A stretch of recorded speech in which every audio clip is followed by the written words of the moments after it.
आज थोडासा mood off होता कारण आज होळी पौर्णिमा होती आणि ऑफिसला सुट्टी नव्हती.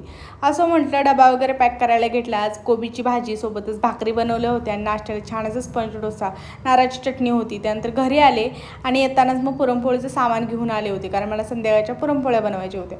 त्यानंतर हा कॉट सेट मला खरंच खूप आवडला कारण हा कम्फर्टेबल पण आहे आणि दिसायला पण खरंच खूप छान दिसतो. त्यानंतर पोळ्यांची तयारी करायला घेतली. मी सकाळी डाळ भिजत घातली होती, फक्त कुकरला लावायची बाकी होती. पडदेशी कुकरला डाळ लावून घेतली, साईडलाच बटाटे लावले आणि मग छान अशी रेडी होऊन आम्ही होळीच्या पूजेला निघालो.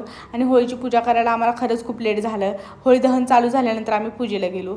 असं म्हटलं तसंच पूजा वगैरे करून घेतली, होळीची पूजा केली, पाया पडलो आणि मग होळी दहन चालू झालं. त्यानंतर मग बायकांना हळदी कुंकू वगैरे दिलं आणि मग घरी आलो. आणि घरी आल्यानंतर ना माझा असा काहीसा अवतार झाला होता. त्यानंतर मग फ्रेश होऊन घेतला आणि राहिलेल्या मग पोळ्या बनवायला घेतल्या. म्हणजे घरच्या देवाला पण नैवेद्य दाखवता येईल म्हणून पटपट पोळ्या बनवायला घेतल्या.